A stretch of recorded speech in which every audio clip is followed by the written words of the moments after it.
జై సాయిరామ్. నా పేరు మంచికంటి ధనంజయ.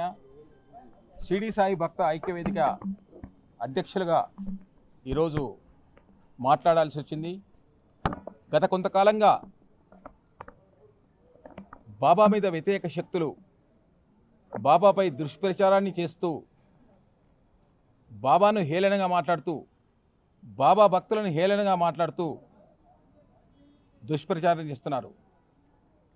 వారందరికీ ఒకటే, షిరిడి సాయి భక్త ఐక్యవేదిక తెలంగాణలో ఉన్న మందిరాల తరఫున షిరిడి ఆలయాలు హిందూ ఆలయాలే, ఆలయాలకు వచ్చే భక్తులు హిందువులే, ఆలయాల్లో జరిగే పూజలు హిందూ పూజలే. హిందువులను విడదీసే కుట్రలో కొంతమంది కానరాకుండా డబ్బుల కోసం హిందూ భక్తులను అయిన సాయి భక్తులను విడదీసే కుట్రబంతున్నారు. వారికి ఒకటే చెప్తున్నాము, మీరు హిందూ ధర్మం కోసం చేయాల్సిన పనులు చాలా ఉన్నాయి. గోమాత సంరక్షణ ఉంది, మత మార్పులను అరికట్టొచ్చు. దానికి మేము వేలాది మందిగా, కోటాను కోట్ల మంది మీకు తోడుగా ఉంటాం. లేదు, హిందూ ఆలయాలలో ఏదైనా ఇతర మతస్థుల పూజలు జరిగితే మీరు వచ్చి చూడండి, చెప్పండి ఏదైనా తప్పులుంటే. కానీ మీరు కక్ష కట్టుకొని మాకు ఒక అనుమానం వస్తుంది, హిందువులను విడదీసే కుట్రలో మీకు ఎక్కడి నుంచైనా డబ్బులు వస్తున్నాయా, అది మాకు అర్థమవుతలేదు. కాబట్టి కోటాను కోట్ల మంది బాబా భక్తుల మనోభావాలను దెబ్బతీసే ప్రయత్నంలో మీరు ముందుకొస్తే సాయి భక్తులు ఇక ఓపిక లేదు. సాయి చెప్పిన తత్వం మీద శ్రద్ధా సహనం అనే దాంట్లో ఇప్పటి వరకు ఓపికగా ఉన్నారు. ఆ సహనాన్ని కోల్పోతే మాత్రము అది ఇంకోలాగా ఉంటుంది. కాబట్టి మీకు ఎలాంటి తప్పులు సాయి ఆలయాలలో జరిగితే మీరు రండి, చూడండి, చెప్పండి. ఒక హిందువులుగా మీరే కట్టరి హిందువులు అనుకుంటే తప్పు. మీకంటే కట్టరి హిందువులు సాయి భక్తులు దేనికైనా రెడీ అవుతున్నారు. కాబట్టి ఏదో ఒక దగ్గర పాటలు పాడింది తీసుకొని దాన్ని దుష్ప్రచారం చేస్తూ, ఇవాళ సాయి ఆలయాలలో ప్రతి ఆలయంలో అన్నదానాలు, సమాజ సేవలు, హెల్త్ క్యాంప్స్ ఎన్నో జరుగుతున్నాయి. సాయి ఆలయాలను మన ఎండోమెంట్ గొప్ప చెప్పండి అంటారు. ఎండోమెంట్ గొప్ప చెప్పిన మాత్రంలో బాబా హిందూ అవుతాడు. అప్పుడు మీరు ఒకరొకరు దయచేసి అర్థం చేసుకొని హిందువులుగా అందరూ కలిసి ఉండే ప్రయత్నంలో మీరు ముందుకెళ్ళండి. యువత తప్పుతోన పోతుంది. యువతను సాయిబాబా తత్వంలో తీర్చిదిద్దే ప్రయత్నంలో మీరు ఆలయాలను వేదిక చేసుకొని మీరు కూడా అక్కడ క్లాసులు పెట్టేసేసి హిందువులైన యువతను మార్చే ప్రయత్నం చేయండి. ఎన్నో తప్పిదారిలో పోతున్నారు యువత. అటువంటి యువతను సాయిబాబా ఆలయాలు వేదిక చేసుకొని మీరే అక్కడికి వచ్చి వాళ్ళకు శిక్షణ ఇవ్వండి, వాళ్ళకు పర్సనాలిటీ డెవలప్మెంట్ కోర్సు చెప్పండి. కానీ హిందువులైన బాబా భక్తులను హేళన చేస్తూ, బాబాను హేళన చేస్తూ మాట్లాడితే మాత్రం ఇంకా సహించేది లేదు. ముందు ఇప్పటికీ షిరిడి సంస్థాన్ కేసులు పెట్టింది, హైదరాబాదులో కూడా కేసులు పెట్టాము. తప్పకుండా మీరు మూల్యం చెల్లించాల్సి వస్తుంది. కాబట్టి అందరూ కూడా అర్థం చేసుకుంటారని మనస్ఫూర్తిగా, బాబా వ్యతిరేకులు కూడా, బాబాను వ్యతిరేకించే వాళ్ళు కూడా హిందువులే, వాళ్ళందరూ కూడా మా మిత్రులే. కాబట్టి ముందు మాతో సహనంగా ఉండి, మాతో స్నేహపూర్వకంగా ఉండి హిందుత్వాన్ని ముందుకు తీసుకే ప్రయత్నంలో మీరు ముందుకెళ్తారని మనస్ఫూర్తిగా కోరుకుంటున్నాం. సాయి మీద ఒకరనే కాదు, సుమారు 14 మంది మీద కేసులు పెట్టాం. ఆ 14 మంది కూడా కేసుకు వివరణ ఇవ్వమన్నాం. మేము వాళ్ళని చెప్పింది ఒకటే, వివరణ ఇవ్వమన్నంత మాత్రాలనే ఇంకా కసి కక్కి బాబా మీద హేళన చేస్తూ మాట్లాడుతున్నారు. పోలీసు వాళ్ళు జస్ట్ వివరణ అడుగుతారు, వాళ్ళు మాట్లాడే దానికి వివరణ మాత్రమే అడుగుతారు. అందులో కీలకమైన పాత్ర అంటే అందరూ కీలకమే, ఒకరు ఎక్కువేం కాదు. అలాంటిది మన మాధవీలత బీజేపీ అని ఆమెను హైలైట్ చేశారు. అలాగే భరత్ వర్ష అండ్ లలిత్ కుమార్, ముఖ్యంగా లలిత్ కుమార్కు హిందూ ధర్మం నుంచి మాట్లాడే హక్కు లేదు. ఎందుకంటే సనాతన ధర్మం హిందూ ధర్మం నుంచి క్రైస్తవ మతానికి వెళ్ళి మళ్ళీ క్రైస్తవ మతానికి నచ్చకుండా మళ్ళీ హిందూ మతంలోకి వచ్చిన వాడు లలిత్ కుమార్. కాబట్టి లలిత్ కుమార్ హిందుత్వం గురించి మాట్లాడే హక్కు ఎలాంటిది లేదనేది నేను అనుకుంటున్నాను. ఎవరికి లేదు లేదు లేదు అంటే ఇతర మతానికి పోయింది కదా. మాధవీలత విమర్శిస్తుంటే మాధవీలతలకి ఈరోజు మేము భారతీయ జనతా పార్టీ అధ్యక్షులకు ఇక్కడ ఆంధ్రప్రదేశ్లో ఇలా బీజేపీ దుష్ప్రచారం చేస్తుందని మాకు ఎంతోమంది చెప్పుతుంటే ఈరోజు తెలంగాణలో ఆంధ్రప్రదేశ్లో ఇద్దరి అధ్యక్షులను కలిసి విన్నవించుకోవడం జరిగింది. వాళ్ళు సభాముఖంగా భారతీయ జనతా పార్టీకి కానీ సాయి భక్తులకు ఎలాంటి విభేదాలు లేవు, మేము అలాంటివి ఏం చెయ్యము, మా పార్టీకి సంబంధం లేదు, ఎవరైనా మాట్లాడితే వాళ్ళ సొంత ఎజెండానే అని వారు చెప్పారు. నటి మాధవీలత అంతకుముందు జరిగిన అసెంబ్లీ ఎన్నికల లోపల ఆంధ్ర రాష్ట్రం లోపల భారతీయ జనతా పార్టీ నుంచి అసెంబ్లీకి శాసనసభకు పోటీ చేయడం జరిగింది. అది అడ్డం పెట్టుకొని కొంతమంది వ్యక్తులు హిందూ మతం మీద సనాతన ధర్మం మీద నమ్మకం లేని కొంతమంది వ్యక్తులు కావాలని ఆమెను ప్రేరేపించి షిర్డీ సాయినాథుని మీద అనేకమైన వ్యతిరేకమైన కార్యక్రమాలు ఆరోపణలు చేసిన దృష్ట్యా యూట్యూబ్ ఛానల్ లోపల చూడలేని వినలేని విషయాలు మాట్లాడుతున్న దృష్ట్యా మేము పెద్దలందరం కలిసి షిర్డీ సాయినాథ్ ఐక్య వేదిక ద్వారా మాధవ్ గారిని, ఆంధ్రప్రదేశ్ బీజేపీ రాష్ట్ర మాధవ్ గారిని అయితేనేమి రామచంద్రరావు గారిని అయితేనేమి కలవడం జరిగింది.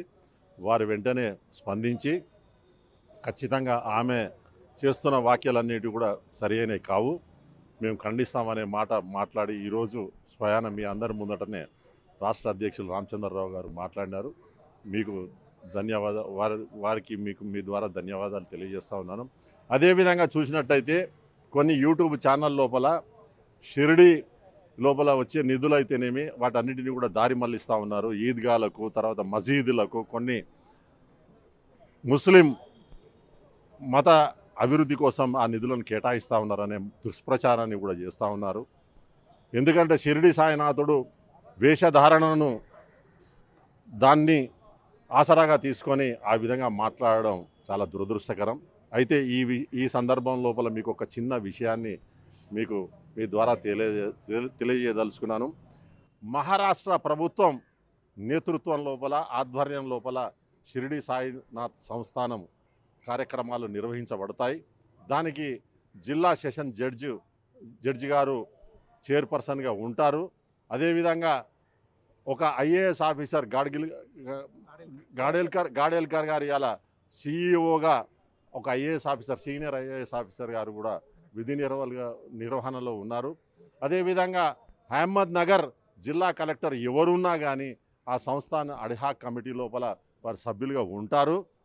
అన్నీ కూడా ప్రభుత్వ నిబంధనలకు మేరకు, ట్రస్టు నిర్వహణ బాధ్యత నిబంధనలకు మేరకు మాత్రమే కార్యక్రమాలన్నీ జరుగుతూ ఉన్నాయనే విషయాన్ని మేము ముందుంచుతూ, కొంతమంది కావాలని ఏదైతే విధంగా సనాతన ధర్మానికి మరి షిరిడి సాయినాథునికి ఉన్న ప్రాబల్యానికి భక్తుల మనోభావాలను దెబ్బతీసి ఇతర మతాల వారు వాటిపై మరి వాటి ద్వారా లబ్ధి పొందాలనే విషయంతో ఈనాడు కావాలని తప్పుడు ప్రచారాలు చేస్తూ ఉన్నారనే విషయాన్ని మరి గమనించిన తర్వాత ఈరోజు పెద్దలకు రాష్ట్ర అధ్యక్షులకు చెప్పడం జరిగింది.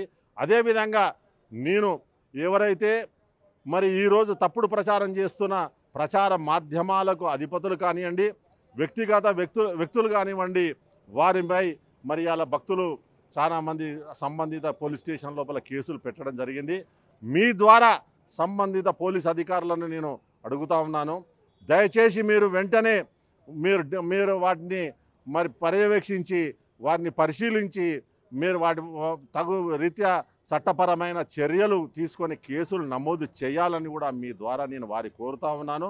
లేదంటే మరి ఇది అనేక మంది ఇవాళ కోట్లాది మంది యొక్క మనసులను గాయపరిచిన విధంగా సమాజం లోపల పాకిపోతూ ఉంది.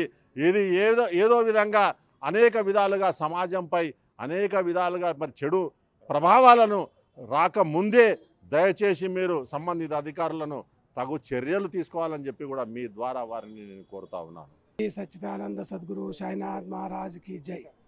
అయ్యా బాబా భక్తుల మీదకి ఎటువంటి చెడు ప్రచారం చేయకుండా చేసిన కాడ చేసిండ్రు, అది తప్ప ఒప్ప సరిదిద్దుకొని మీరు మంచిగా మర్యాద క్షేమంగా ఉంటే మంచిది.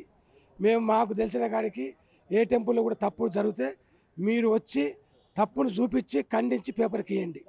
కానీ ఉంటే గాలి మాటలు, గాలి వేషాలు, ఆ గుళ్ళ ముస్లింలు వచ్చి మసీదు చదువుతారు, ఈడ నమాజ్ చేస్తారు, ఇవన్నీ చెడు పని చేయండి. మీకు కావాల్సింది ధర్మం ఎక్కడుందో, ధర్మం కోసం మీరు పాటుపడతారంటే మీరు రండి, గుడికి రండి.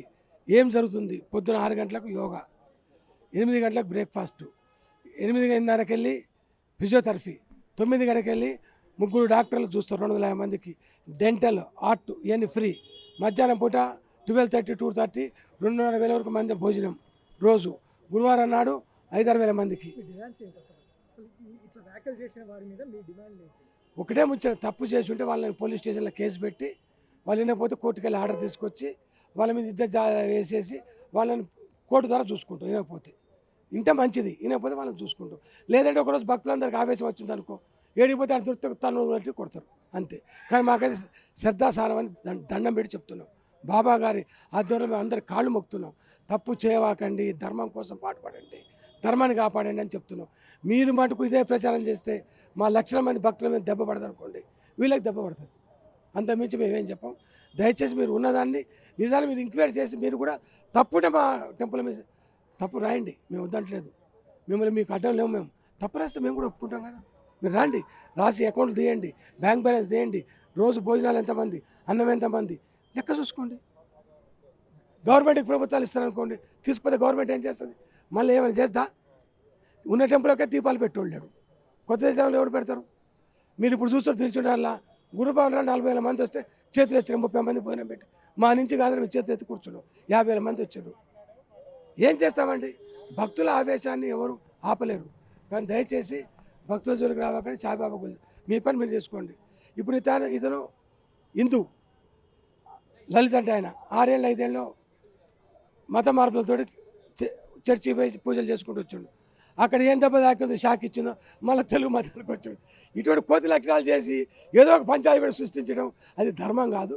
మంచిగా మానుకొని నీ వృత్తి నువ్వు టీవీ నడుపుకో, ఏదైనా నడుపుకో, కానీ ఒకరి మీద చెడు ప్రచారం చేయొద్దు. ఇక ఇట్లా చెడు ప్రచారం చేసేమైంది? ఆవేశం వస్తే ఏమైంది?